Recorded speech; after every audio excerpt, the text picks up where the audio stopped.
When I heard the response, I froze completely. A chill ran through my body, and I began to suspect that she wasn't quite normal. Her voice was especially eerie, sending goosebumps all over my skin. What was even stranger was that she never turned around. The more I thought about it, the weirder it seemed. But since I was new and everyone else had already gone down to the workshop, there were only a few strangers left up here. I didn't dare strike up a conversation, afraid I might have gone to the wrong room.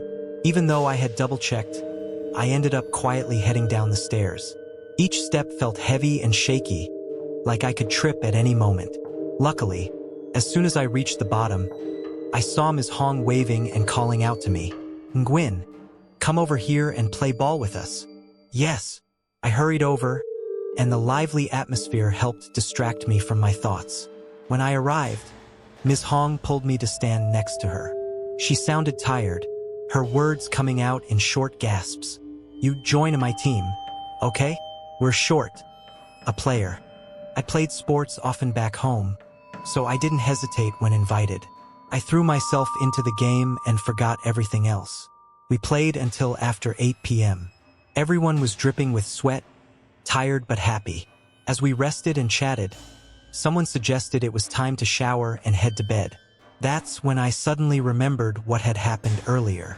Goosebumps crept up again, and I shivered hard. Noticing my reaction, Ms. Hong came over and asked, "What's wrong, Nguyen?" I glanced at everyone around me before I finally spoke up. I experienced something really strange earlier. I wanted to ask you all, but I was too scared I'd bother someone. A woman next to me quickly reassured me, "Don't worry, just tell us. We're all co-workers, whatever it is, we can talk about it." "Yeah, tell us, Nguyen. We're listening." Encouraged by their concern, I shared everything I'd witnessed.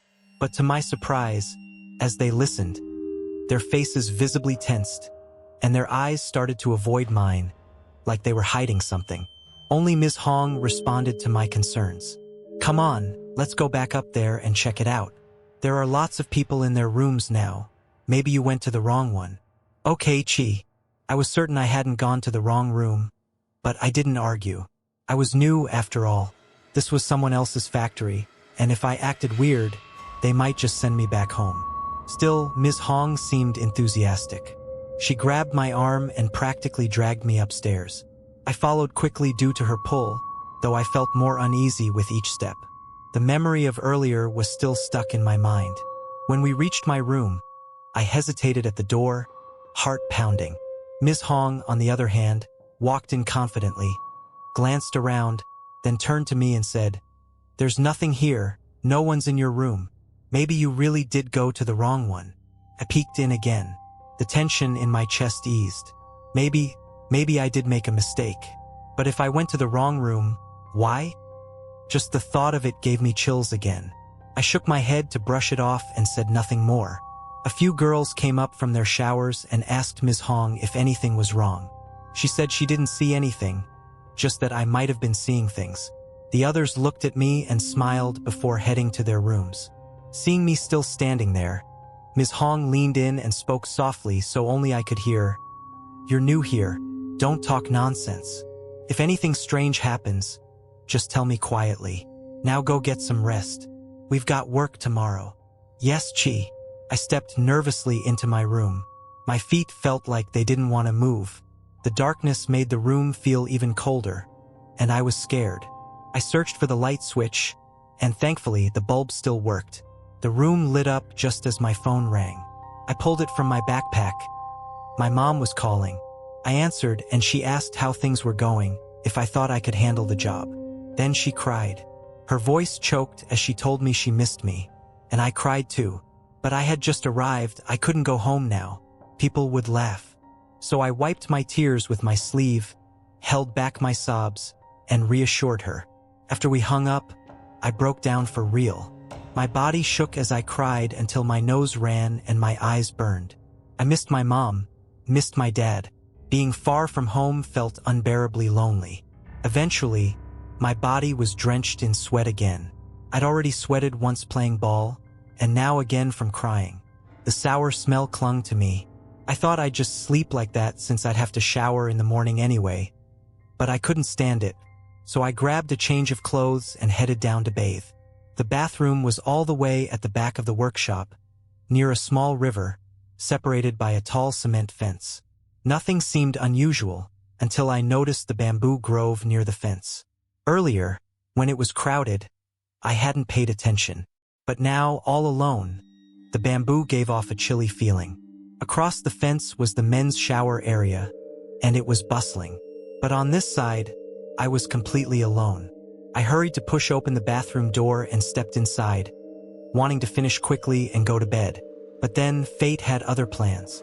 I just undressed and splashed a few bowls of water on myself when I heard a loud noise outside the door. Bam! Startled, I dropped the water bowl. Bam! Bam! My heart pounded like it would burst from my chest. Felt like I was in a horror movie. My teeth chattered, but I tried to calm myself by speaking up.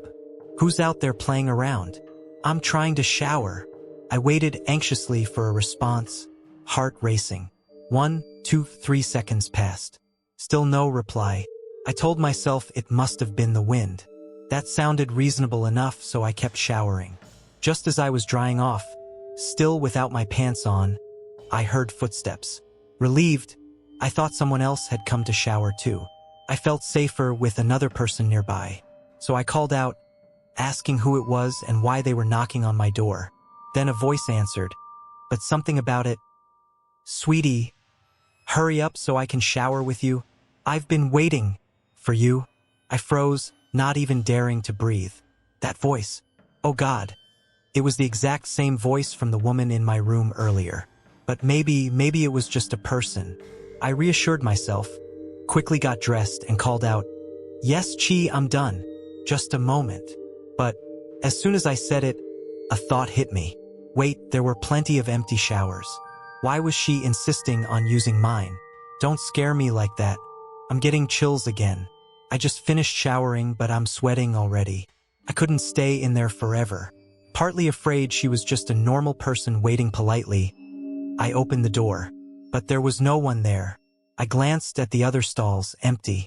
That's when I understood. Grabbing my dirty clothes, I bolted back to the dorm, full speed, never daring to look back once.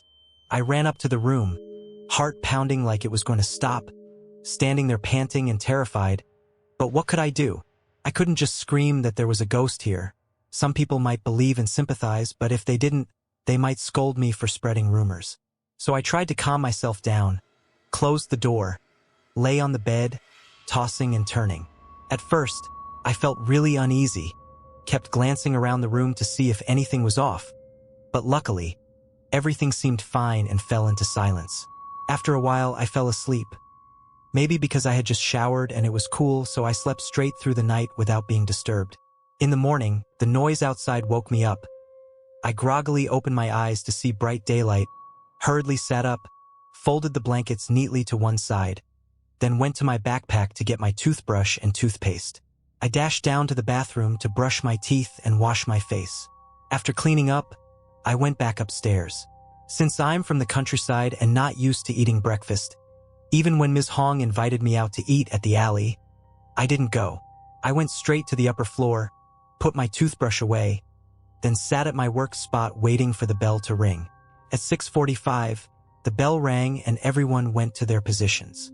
I was the only one standing there clueless, watching the older workers do their tasks with admiration. And since no one told me what to do, Ms. Hong asked me to help her cut thread. She handed me a thread cutter, and just like that, I had a task to do. I didn't feel useless anymore. Quickly sat down and waited for her to hand me fabric pieces to trim. While working, I noticed the woman who interviewed me yesterday walking by. She saw me and called out, "Hey, you're Nguyen, right? Come here and follow me." I went over to where she stopped in front of a sewing machine. She said, "Yesterday you said you know how to sew, right? Then sit at the machine." I responded, "Yes, ma'am." She instructed, "All right, clean the machine, thread it, take some scrap fabric from the drawer and practice to get used to it. At noon, I'll give you real work." I nodded, "Yes, I understand, thank you." She smiled, patted my shoulder, and encouraged me, "Try your best." Then she left and I sat down at the machine. On this row, there were only 5 machines, and though it was part of the same floor, it was separated by large fabric bundles. I noticed that while there were 5 machines, only 3 were being used, including mine. The other 2 were empty. But I didn't think much of it and focused on cleaning the machine and getting familiar with it. Even though I knew how to sew, this was an industrial sewing machine, very different from the old one at home. Still, once I started trying it, I had to admit it was way better.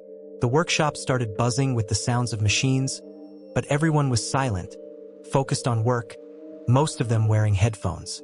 Around 9 or 10 a.m., 2 more women came in and sat at the 2 empty machines next to mine. One of them looked very anxious and sat down quietly, while the other noticed me and smiled. "You know how to sew, Nguyen?" I wasn't sure how she knew my name, maybe from hearing Ms. Hong earlier, so I quickly opened up and replied, "Just a bit." Right after I said that, the 2 women next to me took off their headphones and whispered to the woman talking to me. They spoke very softly, but I could still hear since I was right there. "Hey Min, how's Kwong?" That question surprised me, so I kept listening. His body was covered in injuries. Some deep wounds were stitched up by the doctor. He's fine now. When we asked if it hurt, he said it didn't and he didn't remember anything. What? He didn't feel pain? I ran down when I heard the commotion and saw him bleeding all over. Gives me goosebumps just thinking about it. Me too. I was so scared. When we brought him to the car, me and I were sweating bullets. He kept struggling to get off the car. We had to tie him up, and even then it was hard to restrain him. Tin drove, and his face was pale as a ghost. "He came back with you too?" "Yes, he's in the room downstairs now. He looks really confused." "That's creepy." After the conversation ended, Ms. Min sat back properly and started working. I was curious and still didn't understand what had happened. So I looked over at the woman who spoke to me earlier and shyly asked, afraid she'd think I was nosy. I kept watching her face and asked, "Excuse me, what were you all talking about earlier?" She paused her sewing and turned to me, speaking quietly. "Didn't you hear the shouting last night? It was really loud." I shook my head. "I was asleep. Didn't hear anything." "What happened?" She looked around, maybe to check if the manager was watching, then finally told me. Around 2 or 3 a.m. last night, in the boys' room, there was a huge commotion. We went down and saw something terrifying. Kwong suddenly grabbed a pair of scissors and started stabbing himself repeatedly. No words, just stabbing non-stop. Blood everywhere. The others tried to stop him, asked what was wrong, but he didn't respond, just rolling his eyes, face twisted, flailing around like he was possessed.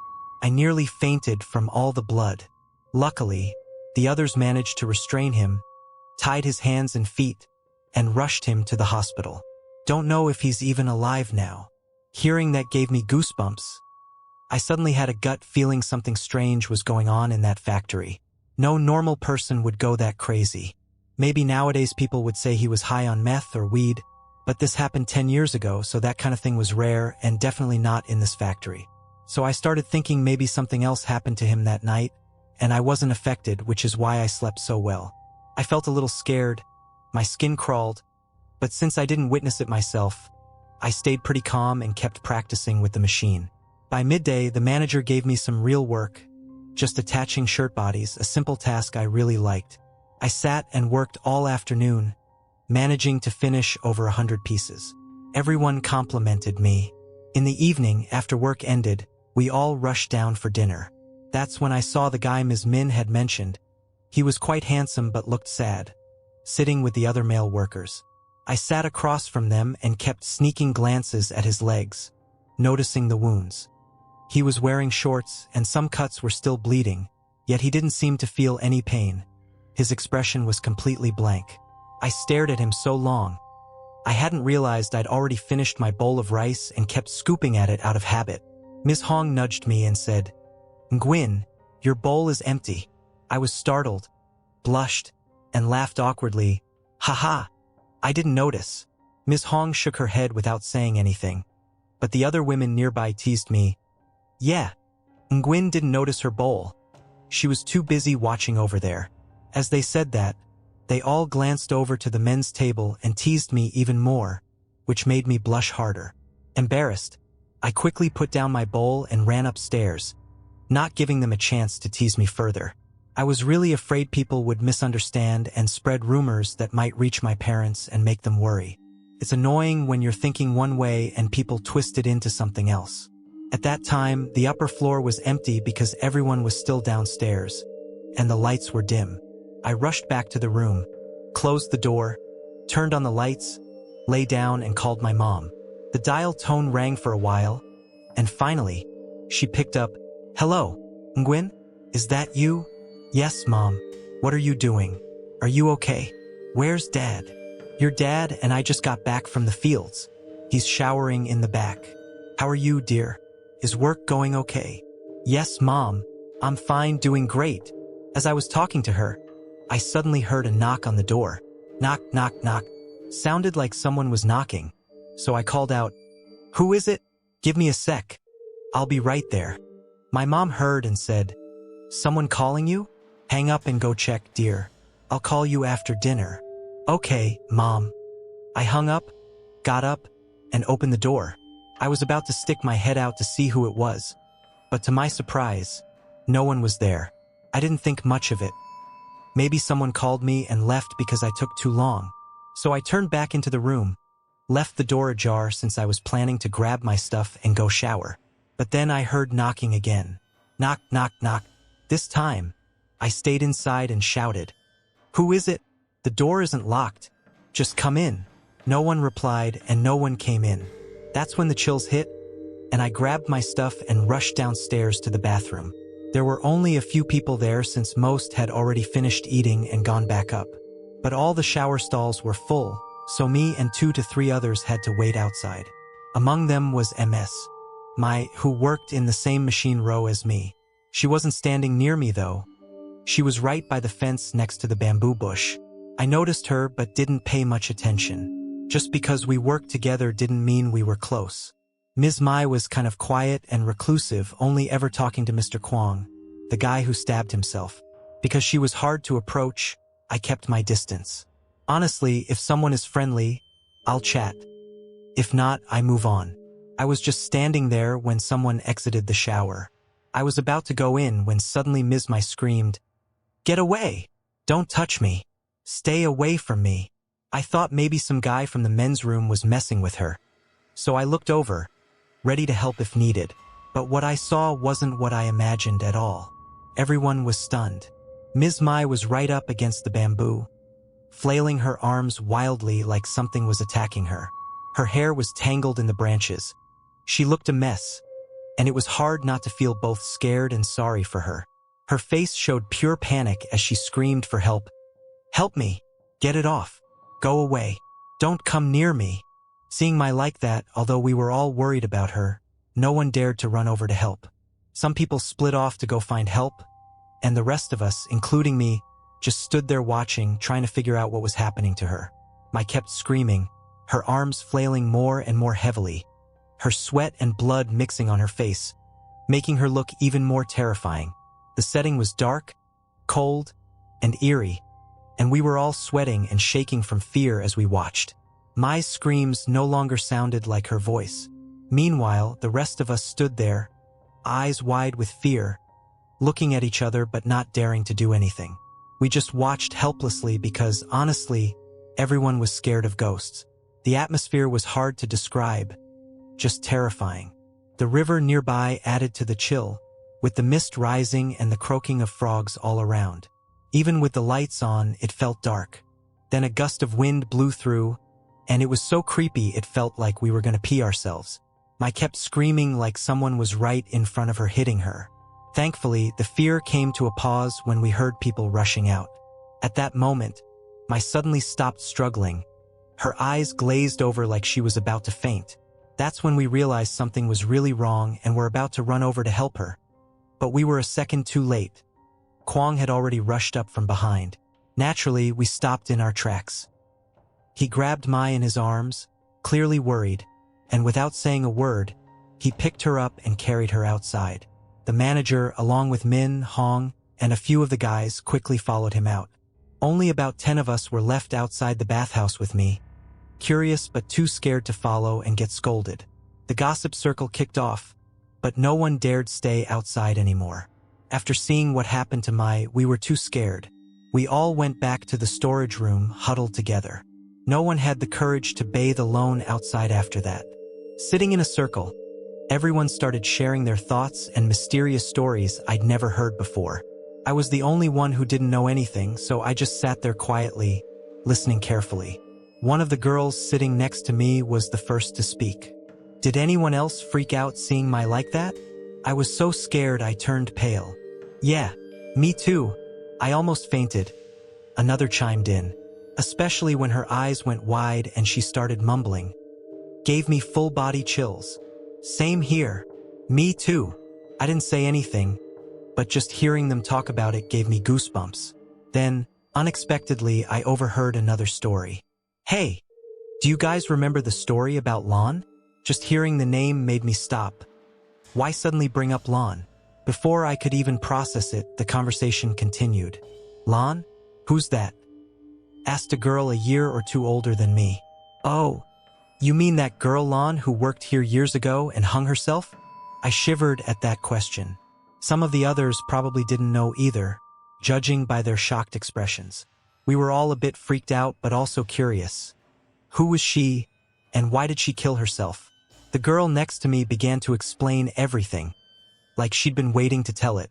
Yeah, you're right, she said, pointing at the one who asked. You newer girls probably don't know. Only the ones who were here before, like me, saw it firsthand. Later, because people started spreading rumors on Tin, the factory owner, banned anyone from talking about it. If anyone brought it up, he'd fire them on the spot. She paused, scanning the room to make sure no one else was around, then raised a finger to her lips, signaling us to stay quiet. That just made us lean in closer, more eager to hear. Around 10 of us huddled in, and she continued in a quieter voice. Have you guys noticed the altar with the red cloth in the sleeping area? I immediately answered before anyone else could. That altar had always puzzled me. I never knew who or what it was for. I saw it, sis. I found it strange but didn't dare ask. Who is it for?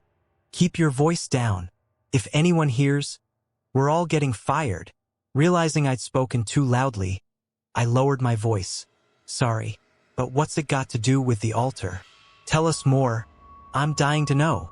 All right, let me tell you. 5 years ago, our factory specialized in producing elastic fabric rolls for people to use in making jacket cuffs, not baby clothes like we do now. And that very piece of fabric on the altar came from one of the rolls we made back then. The more she talked, the more suspense she built. Our group got completely caught up in the mix of fear and curiosity, buzzing with whispers and chatter. So what happened next? Keep going, sis. What's that fabric like anyway? I've never heard of it before. So that piece of fabric is connected to Lan's death, right? Another girl chimed in. Come on, Lin, don't stop in the middle like that. You've got me on edge here. Turns out the one telling us the story was named Lin. I just joined the company recently, so I politely called everyone sis, without knowing all their names yet. Sister Lin finally spoke up again. Can y'all shut up already? You want to hear the story, but you're all yapping so loud I'm scared to even continue. I swear, I still want to work here. I don't want to get kicked out just yet. Everyone quickly hushed.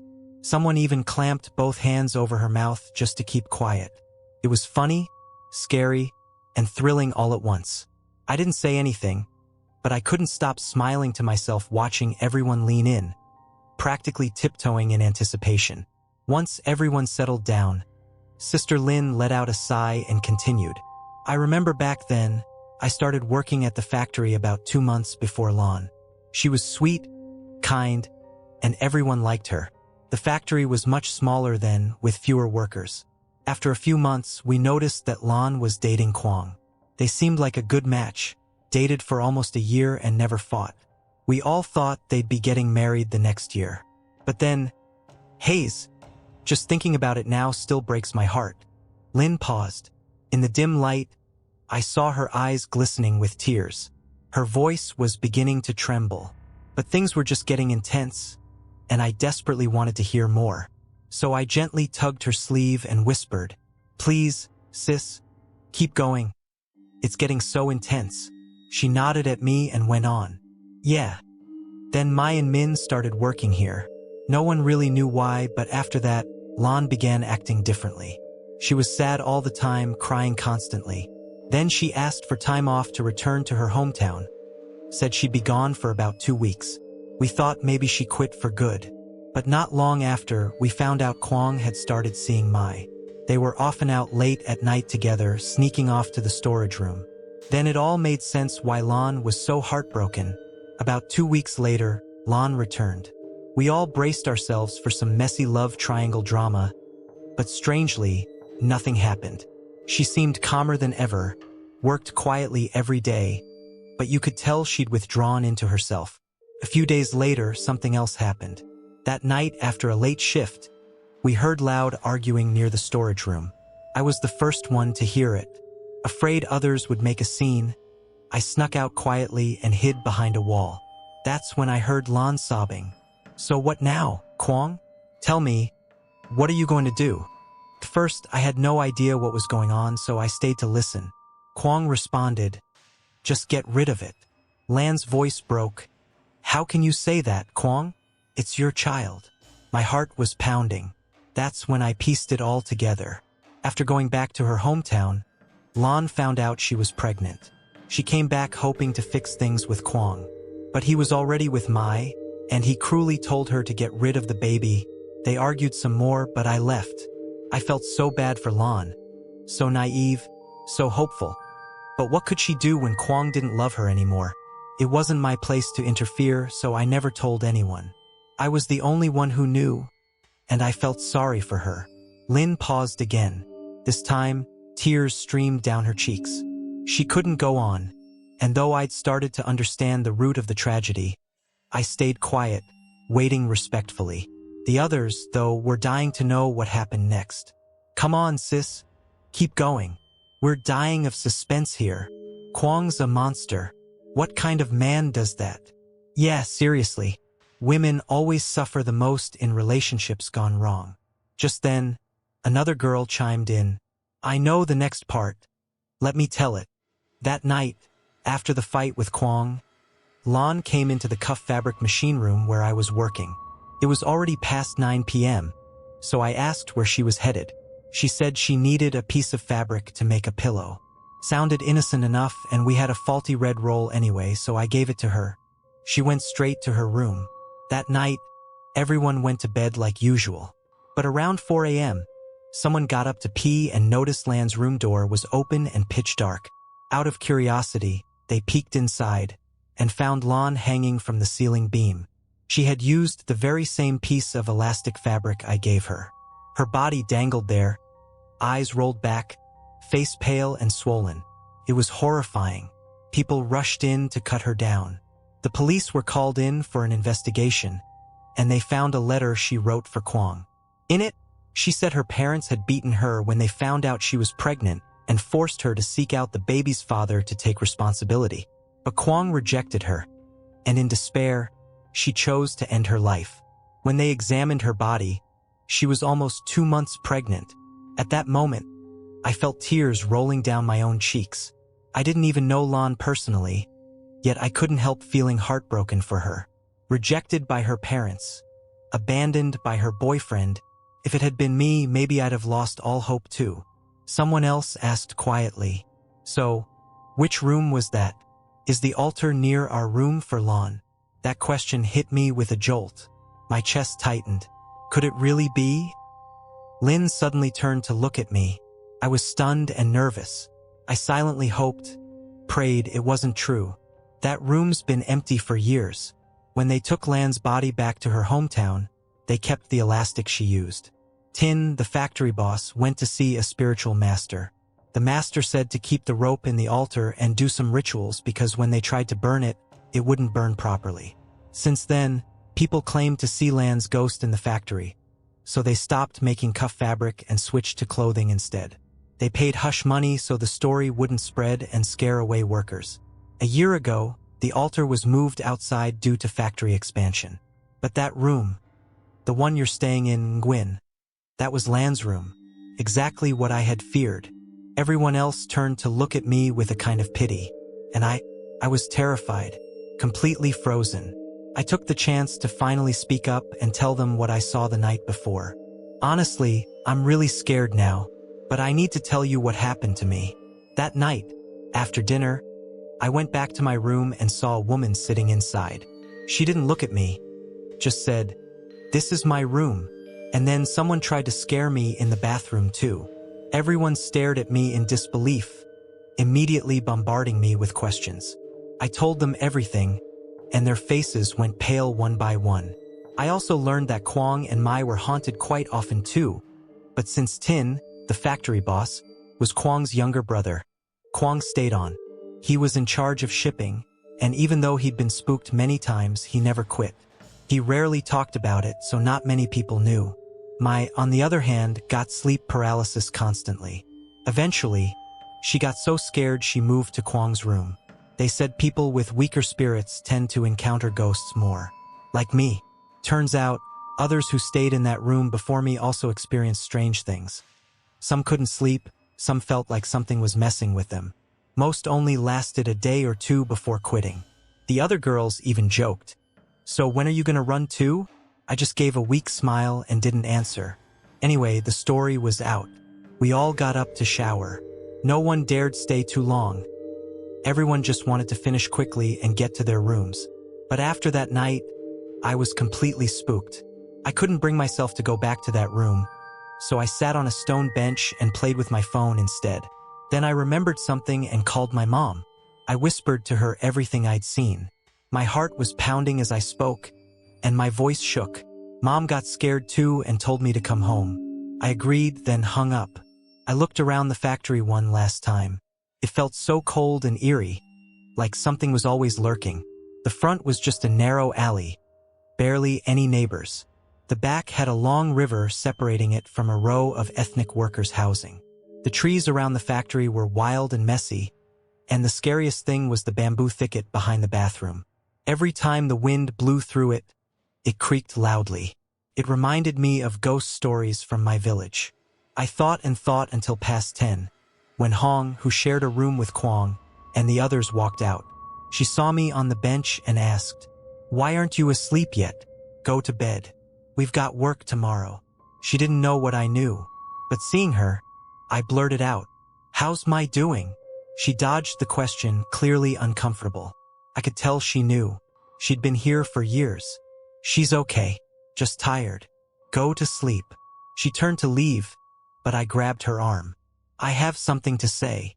She stopped and frowned. "What now?" "I don't think I can work here anymore. My mom's sick." She called and asked me to go home. "I'm quitting." Her tone instantly changed. She sounded annoyed and snapped at me. "You and your mom are full of drama. Begged me for a job, now suddenly quitting? Go talk to Tin if you're so serious. He's still inside." She stormed off, leaving me a little sad and confused. But I didn't say anything. I let it go. I walked into the office. Tin was at his desk, the manager beside him sorting paperwork. I nervously explained the situation, saying my mom was sick. The manager asked for details and I gave a vague answer, then apologized. Tin didn't seem upset. He gave me 200,000 as payment. I tried to refuse, but he insisted, so I accepted and thanked them before leaving. Back in my room, I thought about asking to sleep in Hong's room, but after how she acted, I gave up. Instead, I gathered my courage and walked up to the altar. I lit an incense stick, whispered a small prayer asking Lon not to scare me again, then placed the stick in the holder. I went back, packed my things, and lay down to sleep. That night, I dreamt of a woman entering my room. I couldn't see her face clearly, but I felt she was beautiful. She lifted the mosquito net, climbed into bed, nudged me gently, and asked me to move over. And strangely, I did without fear. I slept soundly. By 6 a.m., I woke up, cleaned the room, took a shower, dressed up, and slung my bag over my shoulder to say goodbye. Some girls who didn't know asked why I was leaving. I just said something came up at home. The ones who knew just waved me off. Honestly, no one wasn't scared, but they stayed because they needed the job. As for me, I knew I couldn't take it anymore. Before I left, I lit another incense stick for Lon. I was scared, yes, but I also felt pity for her fate. I stepped out into a bright morning. Tin happened to have a delivery going to the Western bus terminal, so he gave me a ride. Just 4 days working at that factory, and so many eerie signs. I promised myself I'd stay close to home from now on. I'd work at a company nearby, go home every night. That one experience was enough to scare me for life.